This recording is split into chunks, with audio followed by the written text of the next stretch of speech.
Jadi memang kalau Pak Anies maju, ini peta politik akan kompetitif dan Pak Anies boleh kita katakan menjadi bola panas kandidat yang akan muncul di Pilgub DKI ke depan.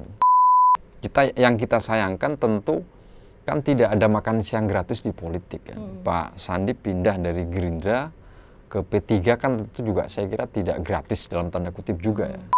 Jadi kemarin kalau kita mau jujur banyak caleg yang dibuat stres karena teknologi Sirekapnya tidak mampu membaca secara akurat terhadap scan foto yang dikirim oleh petugas KPPS.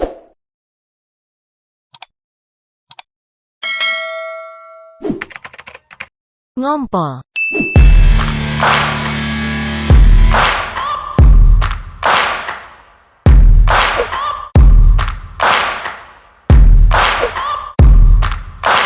Hai guys, balik lagi nih kita di Ngumpul-Ngompol bareng gue Debbie Wage dan pengamat kita hari ini Mas Yusak Farhan. Apa kabar Mas? Baik, Mbak Debbie. Kita mau ngomongin apa nih Mas? Kita mau ngomongin Pilkada Jakarta, boleh ya Mas ya? Oh boleh, lagi hangat itu. Lagi hangat ya. Walaupun nanti pemilihannya masih November ya Mas ya? November. Tapi udah pada kasak-kusuk ya. Nih bulan Mei ini udah rekom udah mau pada dikeluarin semua ya. Siapa Mas kandidat kuatnya? Kalau nama-nama yang beredar ya yang paling up to date sekarang Pak Anies. Pak Anies. Tapi kan muncul pertanyaan ya. Iya, dari jadi mana? maju atau enggak? Karena orang kan sudah berpersepsi ya Pak Anies ini sudah naik kelas, sudah capres. Kelasnya udah tokoh nasional kan. Masa turun lagi jadi calon gubernur. Nah, tapi politik ini kan bukan soal naik turun kelas, tapi soal momentum, soal timing kan. Nah, apa kalkulasi politiknya? Ya kalau Pak Anies tidak maju, potensi untuk kehilangan panggung selama 5 tahun ke depan ini cukup tinggi kan. Sehingga mau tidak mau, realitas politik itulah yang sedikit memaksa Pak Anies untuk mempertimbangkan kembali maju sebagai calon gubernur. Nah, karena berharap misalnya menjadi menteri di kabinetnya Pak Prabowo Gibran kan ya sama aja Pak Prabowo Gibran memberikan panggung kepada kompetitornya kan. Karena hitung-hitungan politik ke depan katakanlah misalnya Pak Prabowo di Pilpres 2029 tidak maju karena faktor tertentu seperti usia misalnya. Ya berarti yang punya kans maju kan Gibran. Nah sementara Pak Anies sudah punya investasi politik yang cukup berharga kemarin di Pilpres kan. Jadi Pak Anies bisa punya bargaining yang kompetitif untuk melawan Mas Gibran ke depan misalnya kan. Jadi tetap Pak Anies butuh panggung politik. Nah itulah kenapa kita melihat seperti Nasdem, PKS juga akan sedikit memberikan signal ya bahwa siap untuk mengusung Pak Anies. Tapi sekali lagi ini kembali pada sikap politik Pak Anies sendiri. Karena setelah Nasdem dan PKS juga rasanya mau ke koalisi gitu ya. Apakah Anies mau gitu dan apakah lebih menguntungkan kalau Anies di jabatan gubernur ketimbang dia jadi oposisi aja 5 tahun? Iya, dalam konteks Pilpres sebetulnya hubungan antara Pak Anies dengan partai pengusungnya dalam hal ini Nasdem, PKS dan PKB sebetulnya udah putus. Ya. Pak Anies kembali ke habitat awal kan, tokoh yang memang tidak berpartai, tidak punya partai.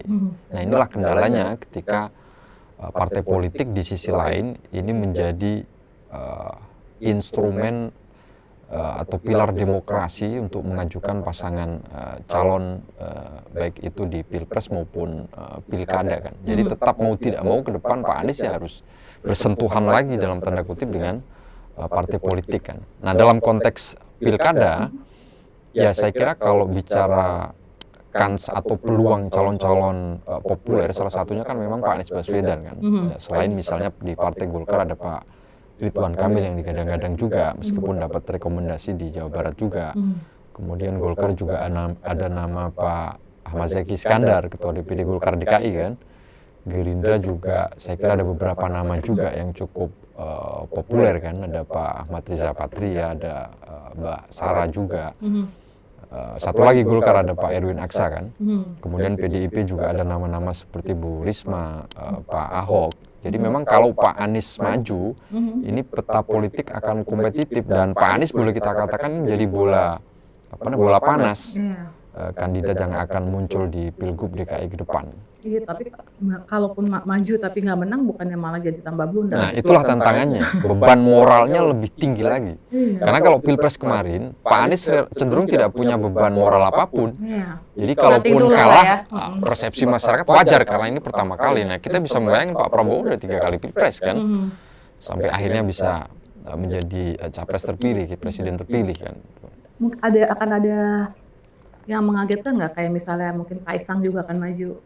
Ya, Kan siapa tahu nih. hitung-hitung kalau ada perubahan undang-undang, ya tentu ada kaitannya ke sana. Karena Mas Kaisang kan terbentur sama usia juga kan, belum genap nanti pada pemungutan suara kan. Tapi melihat tokoh-tokoh yang beredar selama ini, kalau Pak Anies maju lagi, tentu strategi partai-partai politik yang lain dalam memunculkan pasangan juga akan mendorong calon-calon yang bisa menghadapi Pak Anies. Salah satunya Kaisang. Bisa jadi terbuka kemungkinan itu kan. Tapi nama-nama populer yang lain seperti Pak RK juga saya kira akan dipertimbangkan ulang kan. Untuk menguasai Jakarta. Jakarta. Ya. Karena kan katanya kalau Jakarta ini ya mininya Indonesia gitu, kayak kalau udah jadi gubernur Jakarta tuh satu langkah lagi gitu, jadi katanya, walaupun nggak semua gubernur ya. Itu memang menjadi incaran yang ini ya Mas ya, yang luar biasa ya dari partai-partai ya. Dari seluruh gubernur ini mungkin Jakarta yang mungkin APBD-nya juga paling besar.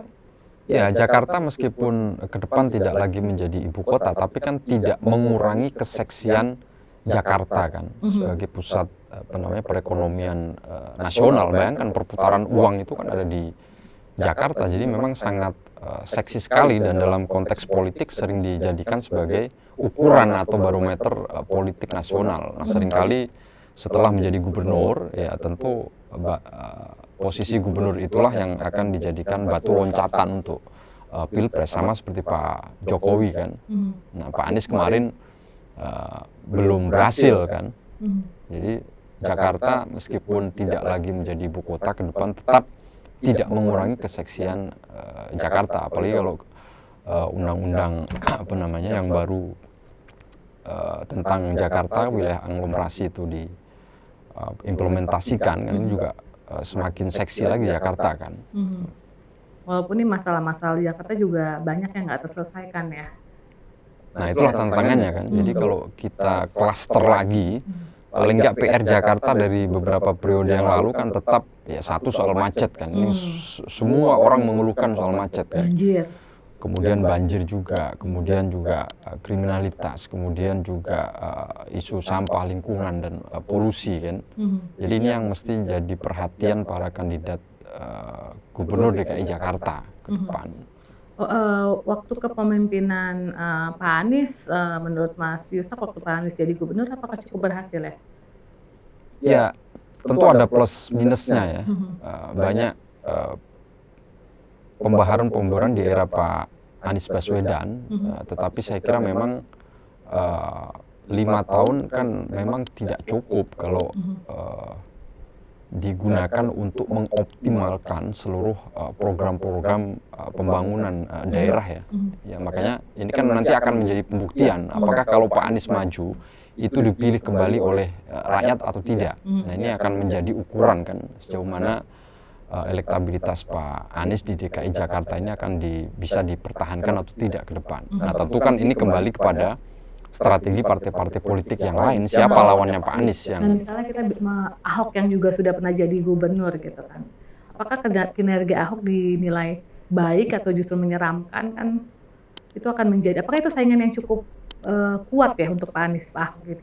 Ya, bagaimanapun Pak Ahok punya loyalis ya, punya basis dukungan yang konkret juga, terutama di daerah Jakarta Barat dan Jakarta Utara kan, meskipun di pilkada yang lalu 2017 kan di putaran kedua kalah sama pasangan Pak Anies Sandi kan. Nah, kalaupun diusung katakanlah oleh PDIP, apakah bisa berhasil menang mengalahkan Pak Anies, ya tentu harus dilihat dulu yang bertarung siapa saja kan, apakah dua pasang calon katakanlah Pak Ahok head to head dengan Pak Anies, tapi kemungkinan itu akan sulit juga ya. Jadi Pak Ahok punya kans, tetapi memang harus kerja keras lagi ya, untuk memperluas dukungan di titik-titik yang lemah, terutama di Jakarta Timur dan Selatan. Kalau Pak Sandiaga Uno, apakah kita mendengar dia juga akan ikut bursa pencalonan? Pak Sandi kelasnya sudah menteri ya, dan bahkan kemarin Wagub saja ditinggal kan. Jadi saya rasa beliau tetap asik di habitat itu kan, dan kemarin sempat loncat dari Gerindra ke P3, meskipun P3 di bawah komando Pak Sandi, Bapilunya ini ternyata kan cenderung gagal untuk melakukan rebranding ya, dan bahkan tidak lolos PT. Nah, yang kita sayangkan memang yang kita sayangkan tentu kan tidak ada makan siang gratis di politik ya. Pak Sandi pindah dari Gerindra ke P3 kan itu juga saya kira tidak gratis dalam tanda kutip juga ya. Artinya posisi ketua Bapilu menurut saya itu nanggung. Kenapa tidak ketua umum partainya saja sekalian kan? Gitu. Biasanya sih memang tawarannya Wapres dan Bapilu, Mas. Iya, tapi sekelas Pak Sandi yang mohon maaf di dunia politik kita itu memang bekal utama adalah logistik. Pak Sandi nggak ada masalah dengan itu kan? Ya mungkin tarik-menarik ketua umumnya mungkin yang. Iya, karena bagaimanapun posisi Bapilu kan juga terbatas kan. Beda dengan ketua umum. Kalau ketua umum jelas punya otoritas yang lebih dibanding dengan posisi elit di partai politik lainnya kan. Iya, dan Bapilu kan lebih gampang digantikan posisinya daripada pemilihan ketua umum partai kan.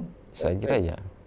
Jadi Pak Sandi tidak akan maju ke gubernur. Saya kira kemungkinan maju agak kurang ya. Dan mungkin terkendala juga partai yang akan mengusung ini ya? Ya, yang pasti terkendala partai. Karena dari 11 partai politik yang punya kursi di DPRD DKI Jakarta sekarang ini kan, ya kalau mengandalkan Gerindra saya kira berat ya.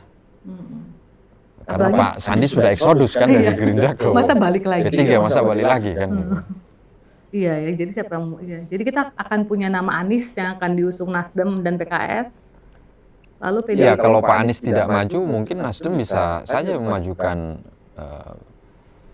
Pak Saroni juga kan, yang punya basis dukungan yang cukup kuat juga di dapilnya Jakarta Barat dan Jakarta Utara. PKS juga ada nama-nama populer meskipun kurang kompetitif kalau diadu dengan yang lain kan. Jadi boleh kita katakan memang Pak Anies ini menjadi bola ya, bagi partai-partai politik untuk mengatur strategi memenangkan Pilgub DKI Jakarta ke depan. Iya. Dan kita akan perkirakan memang deklarasi Cagup Cawagup ini memang kalau mengikuti schedule KPU kan pendaftaran dari medium Agustus ya. Jadi memang bisa jadi di detik-detik terakhir kan.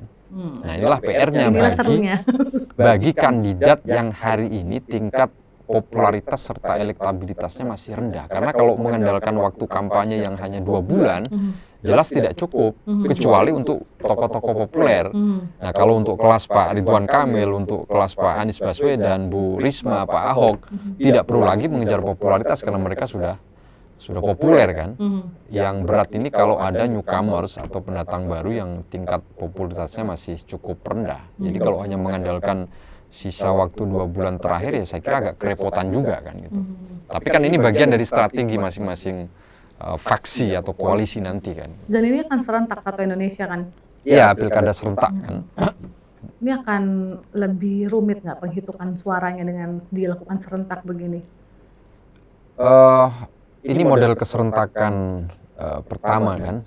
Jadi kalau kemarin kan serentak tapi masih bergelombang kan. Ada di 2020, ada di 2018, 2017 kan. Jadi KPU akan diuji bagaimana menyelesaikan persoalan-persoalan yang seringkali muncul. Nah, kalau mengacu di Pilpres kemarin memang salah satu yang paling krusial kan saya kira adalah tools rekapitulasi ya, penghitungan suara. Sirekap itu yang banyak bermasalah. Jadi kemarin kalau kita mau jujur banyak caleg yang dibuat stres karena teknologi Sirekapnya tidak mampu membaca secara akurat terhadap scan foto yang dikirim oleh petugas KPPS. Dan ada Ya kita bisa matinya. bayangkan ya, Ada matinya berapa hari? ya, hari ini caleg misalnya dapat suara 10.000, tiba-tiba besok melorot menjadi 1.000 kan? Kemana yang 9.000? Tapi besoknya lagi loncat lagi jadi 100.000. Bahkan di dapil Jakarta Pusat Selatan tuh ada teman saya yang tiba-tiba suaranya 100.000 lebih kan? Ya. Pertanyaan dasarnya dari mana? Iya. Habis itu mati. Habis itu hilang. Servernya. Jadi akhirnya asas transparansi publik untuk mengakses informasi yang disajikan KPU kan menjadi terhambat kan. Iya. Nah, sementara kita mendorong KPU itu terbuka dan transparan karena sekarang era udah sangat canggih kan. Kejadian apapun dalam hitungan detik, dalam hitungan menit, masyarakat sudah bisa tahu kan, tinggal klik situs KPU saja sebetulnya kan. Iya, kita kan berarti ada 500 lebih ya yang pemilihan kepala daerah ini Ya, dalam waktu serentak, dan pastikan semua politisi akan melakukan segala cara nih supaya menang. Nah, ini kan apa nggak terjadi kekisruhan yang luar biasa nanti ya? ya. Di tiap daerah dalam waktu yang sama. Nah, desain pilkada serentak kan sebetulnya salah satu tujuannya kan selain untuk efektivitas ya, bagaimana supaya isu-isu lokal itu tidak tenggelam oleh isu-isu nasional. Sementara ini kan yang riuh di ranah politik kan selalu isu nasional kan, isu lokalnya hilang, tenggelam kan. Nah, karena serentak, ya diharapkan isu-isu lokal ini akan mewarnai dinamika politik dalam skala nasional juga kan. Dan tiap daerah kan punya warna lokalitas yang beda-beda kan, punya isu yang berbeda-beda antar satu daerah dengan daerah-daerah yang lain. Jadi memang warna lokalitasnya lebih kental. Nah, apakah peta koalisi pilpres itu akan linear dengan peta pilkada? Saya kira tidak, karena tadi warna lokalitasnya cenderung dominan. Ya, bisa saja di suatu daerah, katakanlah misalnya PDIP berkoalisi dengan partai pendukung 02 Pak Prabowo Gibran, bisa saja itu. Tapi apa sih Mas yang membuat pilkada kali ini di serentak gitu ya? Apakah memang secara biaya akan lebih efisien? Ya, tentu pertimbangannya adalah efektivitas dan efisiensi ya. Dalam arti kalau dibuat bergelombang atau tidak serentak, bayangkan ada pemilu level nasional, ada pemilu level lokal, dan kalau tidak diatur serentak itu tiap tahun ada. Ini masyarakat juga jenuh juga kan. Nah, mending musim elektoral itu dibuat serentak dengan desain 5 tahunan. Jadi sekali pukul selesai semua kan. Nah, itulah kira-kira argumentasinya kan. Tapi secara teknis ya saya kira kita akan lihat besok ya, ya, apakah berhasil apa malah lebih rusuh gitu. Karena kan setiap pemilihan pilkada baik kabupaten atau provinsi kan banyak juga masalahnya gitu di tiap provinsi gitu kan. Bagaimana pusat juga akan mengendalikan keamanan ini kalau seluruh provinsi dan kabupaten juga lagi panas gitu loh. ya. Makanya ini juga butuh kesigapan juga kan dari aparat untuk tetap menjaga situasi politik kondusif. Karena isu-isu lokal di beberapa daerah itu kan berbeda-beda kan. Ada yang dinamika politiknya sangat kencang sekali ya. Tapi ada juga daerah yang relatif stabil, ya, tidak terlalu riuh ya. Juga ada kan gitu. Dan apakah aparat kita cukup ya kalau ada gejolak di misalnya di 50% pemilihan kan udah setengah mati. Ya, Gejolak ya setengah. ini masalah keamanan juga menjadi perhatian kita bersama ya. Jadi kita lihat di November besok bagaimana keamanan dan KPU itu bergerak. Karena ini berat juga ya, ini mungkin bebannya juga udah sama seperti Pilpres ya, karena seluruh serentak secara nasional. Iya. Makasih Mas Yusak. Kita ngobrol-ngobrol lagi nanti. Baik, Mbak Demi. Terima kasih Terima banyak. kasih. Gimana guys, kalian setuju nggak kalau pilkada seluruh daerah dilakukan serentak nih besok di November? Kita lihat ya guys, gimana keamanan dan kecurangan-kecurangannya bisa nggak diatasin dengan lebih baik. Kalian komen ya guys. Sampai ketemu lagi. Bye.